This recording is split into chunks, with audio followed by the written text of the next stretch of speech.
you have no way to be confused that it's those four. Okay. So they come up, they surround them, and this immediate moment of not even a few seconds of pause, then that's when they jump.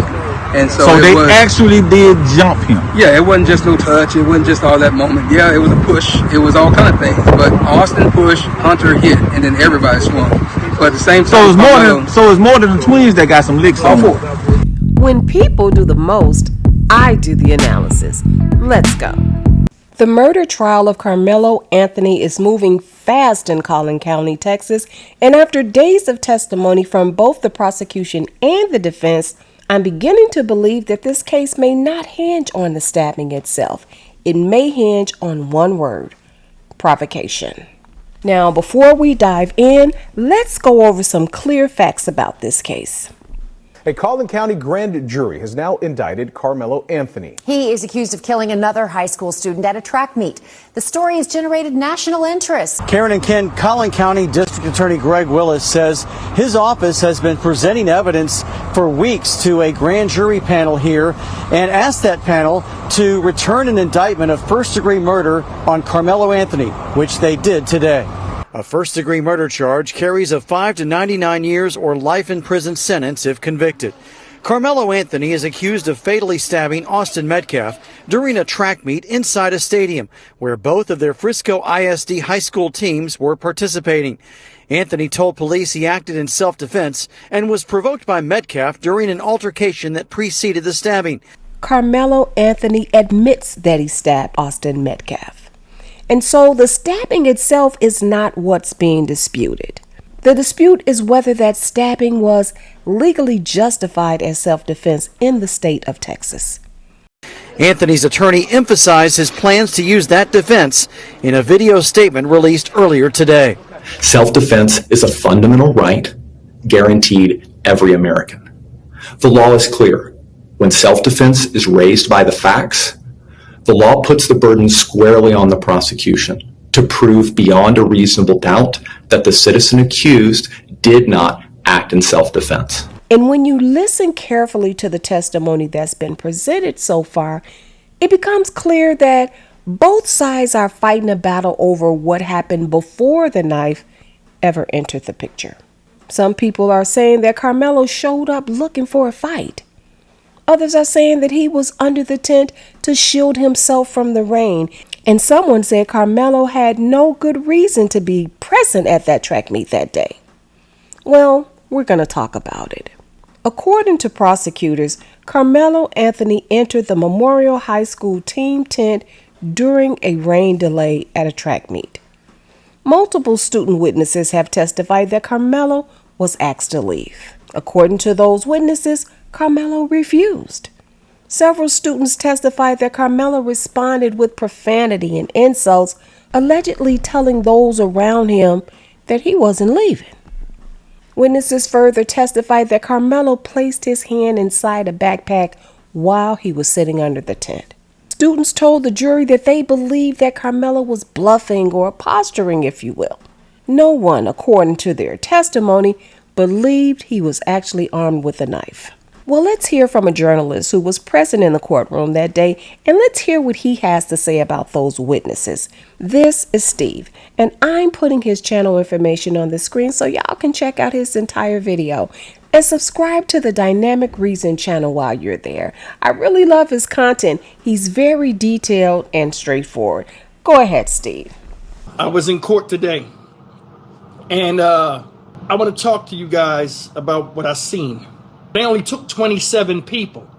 Yesterday, we thought they were taking only 27 people from the public. They took 27 people totally, including the media, which I was with the media.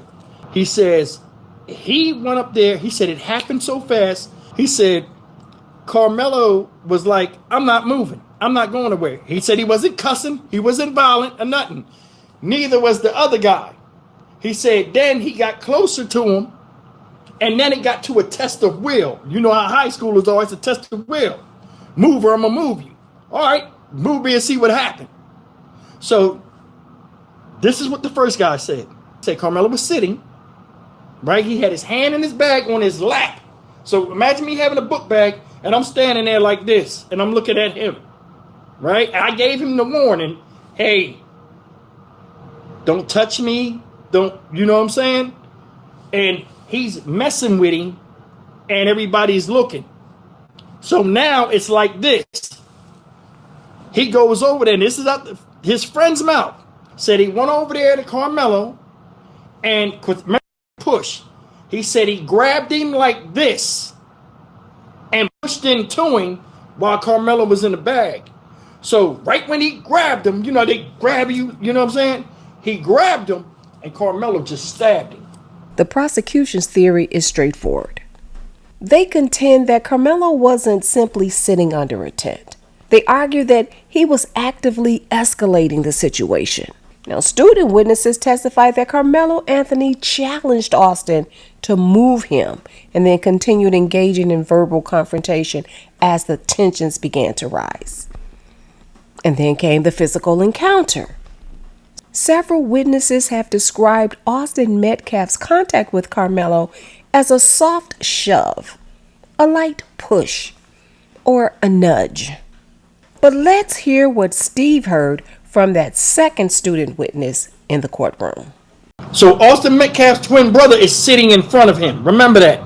It's a space, open space here, and then it's a guy here. Karmelo, he said Karmelo came and sat in that spot talking to this guy. He said he was on his phone.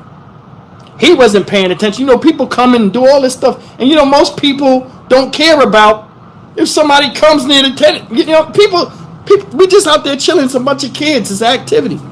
So he said he was sitting there, and he said, it started getting to where, you know, the situation like the other guy said, hey, who's this guy? He said, I just looked. I didn't know who he was. These kids are minding their business. Austin, the situation, same thing. The other guy said, hey, man, you from Frisco. You ain't got nothing in there. And he said, the thing that's funny is, I don't think it was a real big blow up. It was like people looked. Austin just talking shit to him. Like, hey, you got to get out of here. You ain't one of us. Like, you know, get out of here. You know, get from another school better. And people was looking at it and they was like, they didn't think nothing was going to happen. So people kind of like minded the business. He said, Austin came on that row and he stood up on the you know, because when he said you from Frisco, you ain't got no gun or knife, you know what I'm saying? Said he stood up on the bleacher, right? Hear me on this. He stood up on the bleacher, so he was over him, right? Remember I said for him to stab him in the heart, he had to be over him or something. He was over him. When he went to moving, this is what the guy said. He said he grabbed him. He said he shoved him. He said, no, it was like a football move. You know, he said, you know, like a football move. Now, this is Austin's friend that said this, his second friend. He said he tried to grab him like a lineman and lift him up. He said it was one motion. He said when he did like that and went to lift him up, that's when he hit him. He was exposed. I knew it had to be something where he was on top of this guy to, you know what I'm saying? So he basically was trying to push him back. You know what I'm saying? So when he pushed, right when he pushed, he stabbed him. So he had his pressure and his body weight. They said Austin is a big dude. They said he was 6'2" or 6'1", 220. That's a big ass dude. A football player, see, he was a middle linebacker, so you know he's strong. So you know when he jabbed this, you know what I mean? He helped with the force of hitting it. That's how it hit that sternum and went through all that muscle. I'm sitting in there watching it and I'm saying everything these kids said was exactly what I thought it was. It ain't got nothing to do with color, race, or nothing. It's just some pissing contest, bravado, jock shit. The state has repeatedly characterized the incident as a sneak attack. 12 jurors were shown the folding pocket knife that was used in the stabbing. They viewed surveillance footage, police body cam footage, and testimony from the medical examiner. And according to the medical examiner, the knife penetrated approximately 2.5 inches into Metcalf's chest, piercing his heart and causing a fatal injury. But here's where things start to get interesting. In the state of Texas, it's actually legal to carry a pocket knife as long as it's less than 5 inches and it's not brought into prohibited spaces such as a school or on school grounds. And the evidence shows that the knife Karmelo had was 3.5 inches long. A lot of people following this case online, they keep asking the same question. Didn't Austin put his hands on Karmelo first? And that's a question the jury must certainly consider. But legally, there may be a larger question. Who provoked the confrontation? Because under Texas law, self-defense can become significantly more difficult to establish if the person claiming self-defense is found to have provoked the encounter that led to the use of force. In other words, jurors aren't simply deciding whether a shove occurred. They're also deciding who created the conflict, who escalated the conflict, and very importantly, who set the chain of events in motion. That's why prosecutors have spent so much time focusing on the events leading up to the physical contact. Their argument appears to be that Karmelo Anthony's words and actions provoked the confrontation that ensued. If jurors accept that narrative, it could seriously weaken a self-defense claim. And the defense, however, has spent the trial trying to dismantle that very argument. During cross-examination, the defense highlighted inconsistencies in witness testimony. Some students described the contact as a light touch or nudge. Others acknowledged that Austin Metcalf used both his hands to shove or grab Karmelo Anthony. Defense attorneys repeatedly pointed out differences between statements given immediately after the incident against testimony that was presented months later in court. The defense also focused heavily on the physical size differences between Karmelo Anthony and Austin Metcalf. One witness testified that Austin outweighed Karmelo by approximately 50 to 60 pounds. So why does that matter? Well, because the defense wants jurors thinking about Karmelo Anthony's perception of danger at the moment that the physical contact occurred. They want jurors focused on what Karmelo reasonably believed was happening when a larger teenager put his hands on him. Defense attorneys also challenged the witness' credibility by examining where students were standing and whether they actually had a clear line of sight to the critical moments of the encounter. But perhaps the defense's most important witnesses weren't talking about the shove at all. They were talking about the tent. And once you understand the provocation issue, you'll understand why. The defense called Centennial coach Adam Linwood, who described track meets as organized chaos. He testified that athletes frequently roam around, they socialize and interact with students from other schools. He also testified that he was unaware of any official rule prohibiting athletes from sitting under another school's tent. The coach further explained that Centennial hadn't even set up its own tent that morning because of low attendance. The defense followed that testimony with another athlete who told jurors that he had previously spent time under other schools' tents, including Memorial's, without incident.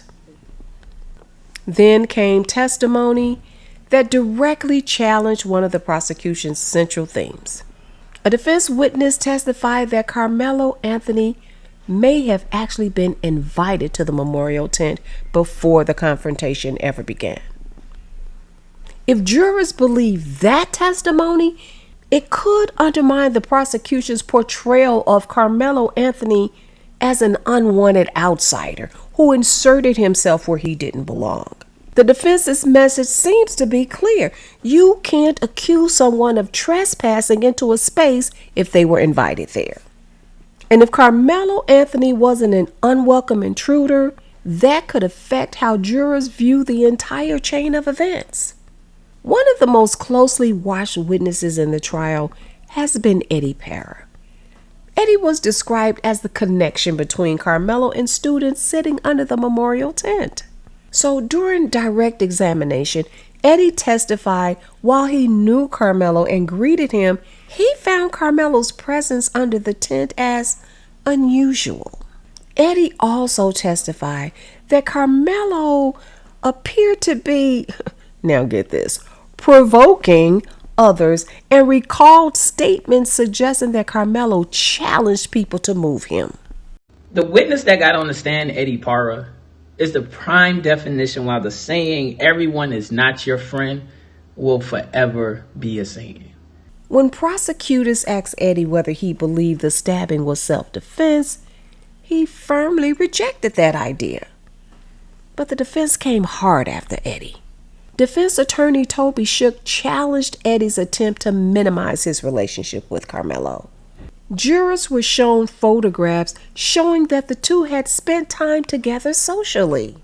The defense questioned why Eddie never told his teammates that he knew Karmelo. Later testimony from another student, it further complicated matters when that witness claimed that he saw Eddie call Karmelo over to the tent and invited him to sit down. And that's where we are right now. Listen, the prosecution's case boils down to this. Karmelo Anthony entered the tent. He refused to leave. He provoked the confrontation. He escalated tensions. And then he used deadly force after he was shoved by Austin Metcalf. And the defense's case boils down to this. Karmelo Anthony was welcome under the tent. The prosecution witness accounts contain inconsistencies. Austin Metcalf initiated the physical contact, and Karmelo Anthony reacted to a threat posed by a larger teenager.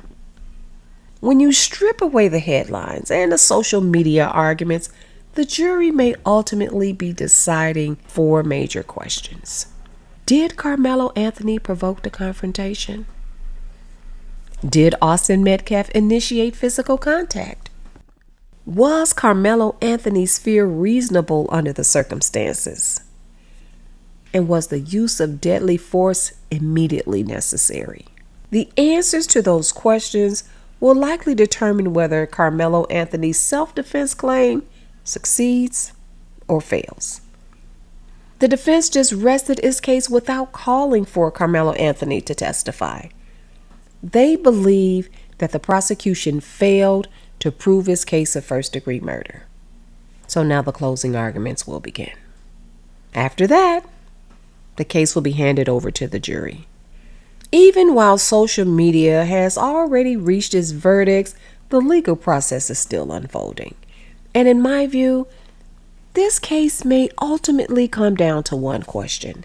Did Karmelo Anthony act in lawful self-defense? Or did he provoke the very confrontation he claims required him to defend himself? In the state of Texas, murder, which is a first-degree felony, applies when an individual intentionally or knowingly causes a death, intends to cause serious bodily injury resulting in death, or causes death while committing or attempting to commit another felony, excluding manslaughter. It'll be up to 12 jurors, not the internet, to decide his fate. If you enjoyed this video, please give it a thumbs up, share it with someone who can use this message, and subscribe to the channel if you haven't already done so. Leave me a comment down below letting me know your thoughts. Meet me in the comments. We can continue the conversation there.